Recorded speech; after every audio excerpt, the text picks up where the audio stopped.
Bonjour à tous et à toutes. On va présenter ensemble un sujet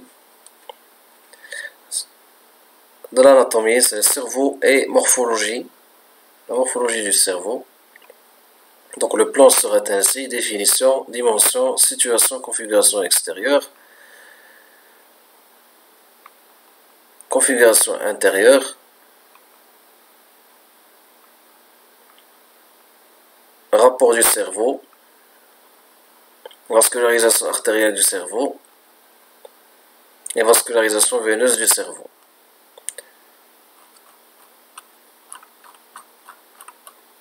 Donc on va commencer, d'accord? Donc le cerveau est la partie supérieure du système nerveux central. Elle a la forme d'une masse ovoïde de forme occupant la grande loge cérébrale du crâne. Et il est divisé en deux hémisphères cérébraux droit et gauche, unis par des structures anatomiques médianes. Donc, dans cette coupe, on constate une vue latérale du cerveau, montrant le cerveau ou l'hémisphère cérébraux, les pédoncules cérébraux qui unissent le cerveau et la protubérance annulaire, le bulbe rachidien, la moelle épinière et le cervelet en arrière et en bas. Donc les dimensions du cerveau sont ainsi: le grand axe antéro-postérieur est de l'ordre de 17 cm, l'axe transversal est de 14 cm, la hauteur de 13 cm, le poids est de 1200 g, de couleur blanc grisâtre avec une consistance molle et homogène.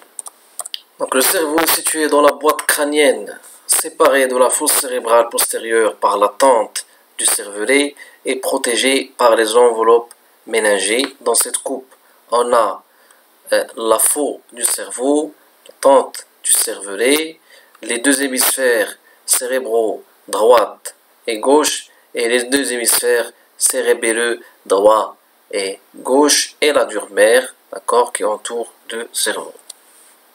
Donc le cerveau est divisé en deux hémisphères cérébraux par la fissure longitudinale du cerveau qu'on appelle la suture interhémisphérique, d'accord, unie par des structures anatomiques médianes. Il présente à décrire trois faces, une interne, externe et inférieure, et la surface des hémisphères est plissée, parcourue par des sillons qui vont définir des lobes, et chaque lobe présente des sillons qui va les diviser à leur tour en circonvolution. Configuration extérieure. Donc la face externe est convexe, parcourue par trois sillons délimitant quatre lobes. D'accord. On a tout d'abord la scissure de Sylvius profonde, part de la partie antérieure du bord inférieur et remontant en haut et en arrière. C'est la scissure de Sylvius. Et renferme entre ces deux lèvres le lobe de l'insula. D'accord. On a après la scissure de Rolando qui part du bord supérieur et se dirige en bas et en avant, contrairement à la scissure de Sylvius qui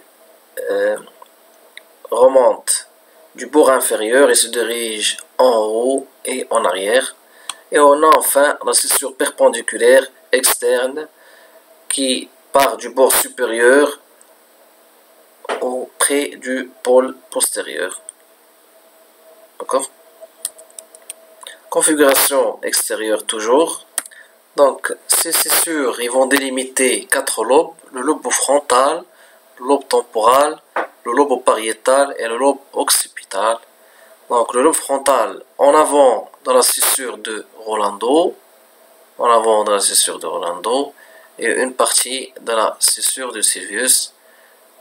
Il est parcouru par un sillon vertical et deux sillons longitudinaux qui séparent le lobe frontal en la circonvolution frontale ascendante et trois circonvolutions frontales F1, F2 et F3. Ainsi, on a le lobe pariétale qui est entre la scissure de Rolando et la scissure perpendiculaire externe et une partie de la scissure de Rolando plus qu'il est parcouru par un sillon vertical et un autre longitudinal individualisant un sillon vertical et un sillon autre individu et un sillon autre horizontal qui va individualiser la PA et les P1, P2. D'accord?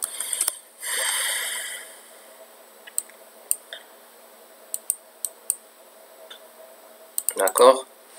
Donc la PA qui veut dire la circonvolution pariétale ascendante et les deux circonvolutions pariétales longitudinaux. D'accord?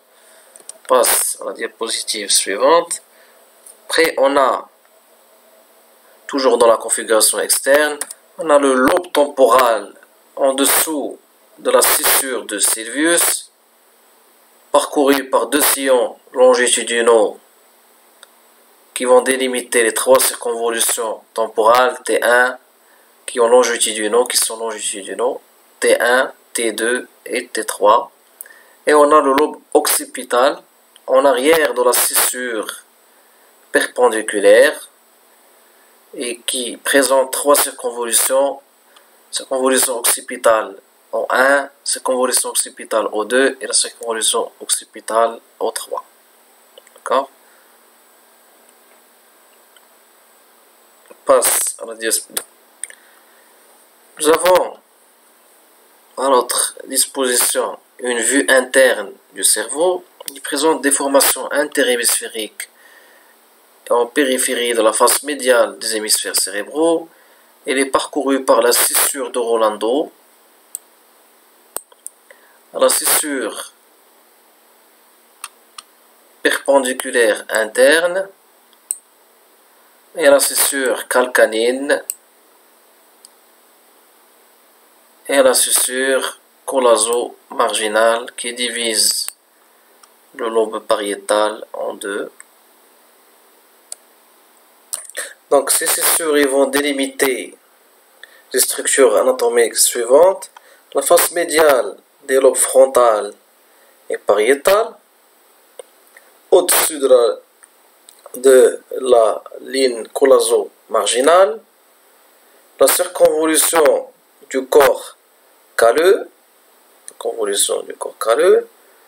et la face médiale du lobe occipital en arrière et en médian, qui va être divisée à son tour par la scissure calcanine, donnant la circonvolution occipitale 5 et 6, et la face médiale du lobe temporal. D'accord?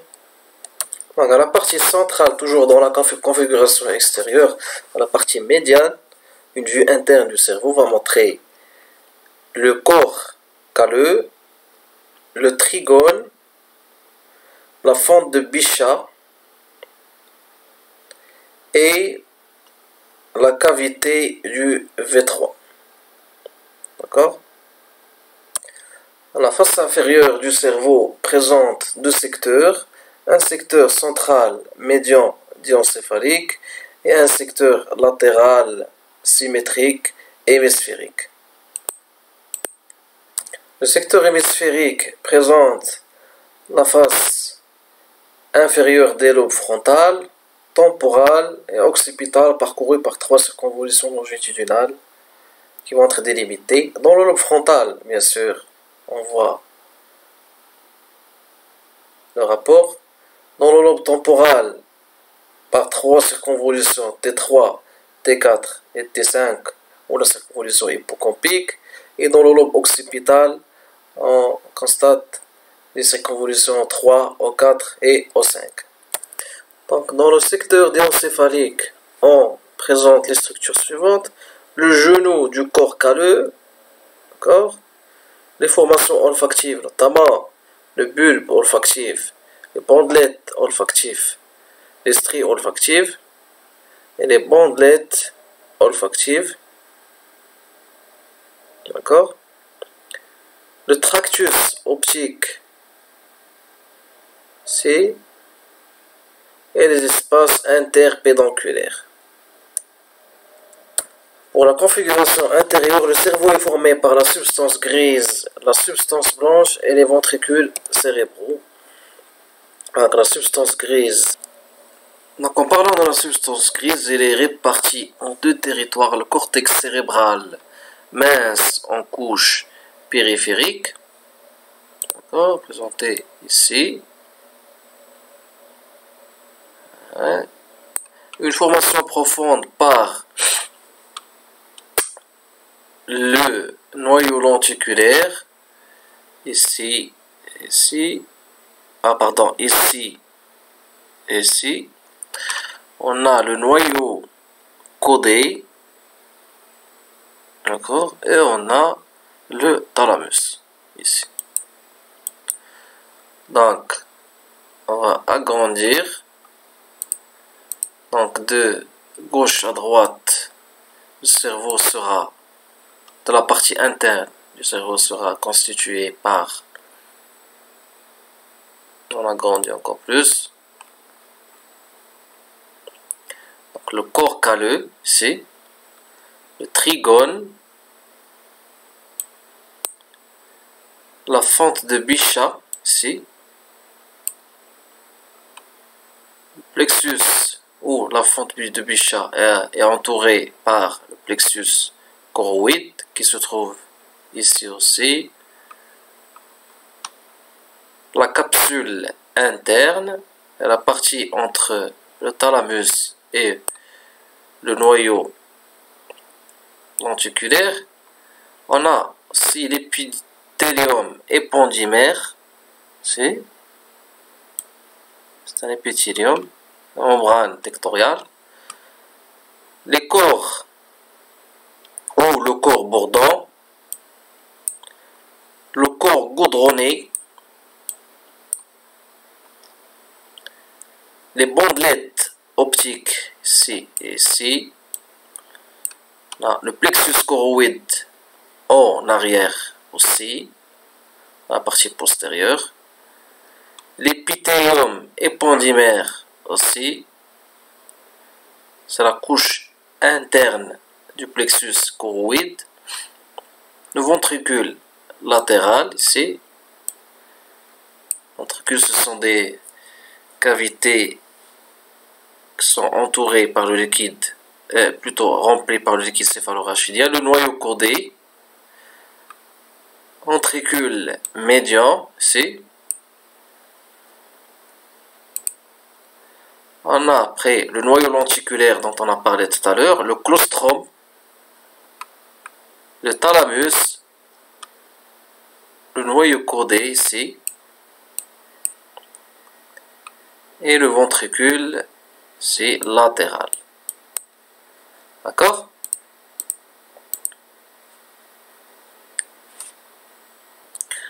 Dans cette coupe frontale est appelée coupe frontale de Charcot, toujours dans la substance grise. Le cortex cérébral est une mince couche périphérique de 2 à 4 mm d'épaisseur, d'accord, qui s'enfonce dans la profondeur des sillons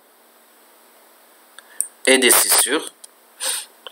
Les noyaux gris centraux sont essentiellement ce qu'on a vu tout à l'heure, le thalamus, le noyau lenticulaire, le noyau codé et le claustrum. Ils sont représentés dans cette illustration qu'on vient de discuter. Donc, toujours dans la substance grise, les noyaux gris centraux qu'on a vu tout à l'heure. On commence par le thalamus, ou la couche optique. C'est le plus volumineux noyau gris diencéphalique, qui se trouve ici. Situé dans la plus profonde de l'hémisphère, de chaque côté du troisième ventricule. Ils sont de forme ovoïde, avec un grand axe antéro-postérieur oblique en avant et en dedans. Après, on a le noyau codé, représenté ici. ici et ici, qui a bien sûr et qui présent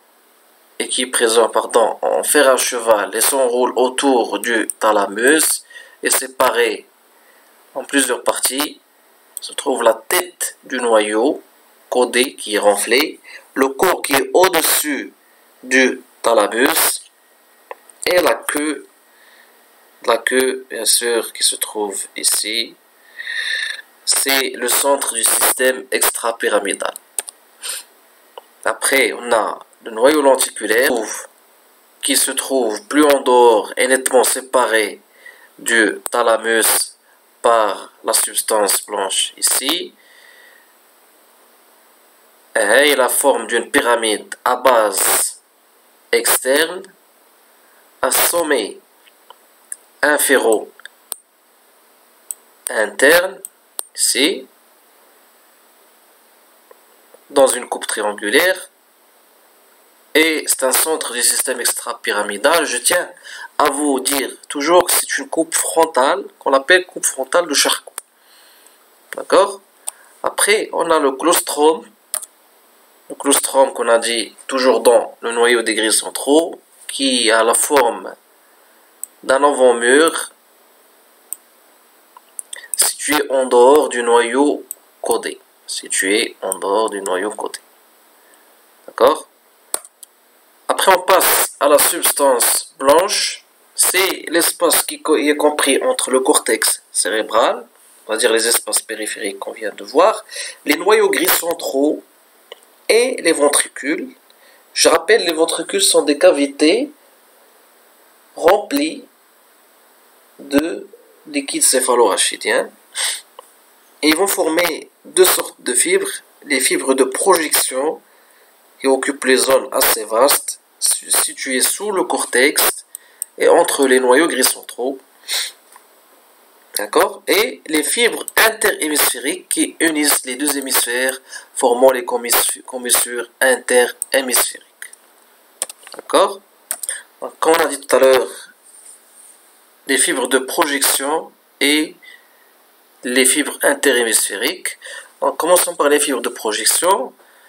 Ils ont un centre ovale, les capsules internes, ils sont constitués de centre ovale, capsule interne, capsule externe et capsule extrême.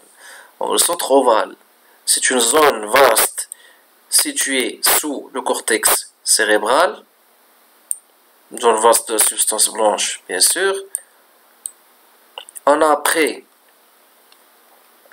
la capsule interne se situant entre le thalamus, qui est ici, et le noyau lenticulaire. On a la capsule extrême située entre le noyau lenticulaire ici et le claustrum, c'est-à-dire ici. La capsule interne, la capsule externe, et la capsule extrême située entre le noyau, ou plutôt le claustrum, pardon, et le cortex cérébral, ici. Donc, la substance blanche sont les commissures interhémisphériques. Ils contiennent des fibres nerveuses qui établissent les relations entre les deux hémisphères cérébraux, sont le corps calleux, le fornix et la commissure blanche antérieure. D'accord? Donc, toujours dans la substance blanche, dans les commissures interhémisphériques, on a le corps calleux, ici,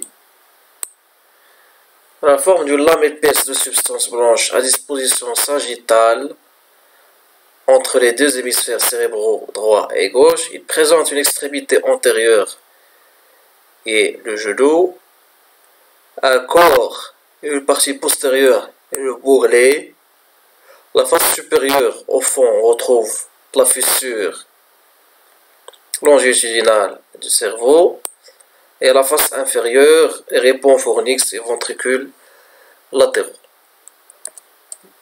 Donc, toujours dans les commissures interhémisphériques, on a le fornix qui est moins volumineux et formé à sa partie moyenne il va à sa partie moyenne former un cordon unique situé dans la concavité du corps calleux et il est séparé par le septum lucidium.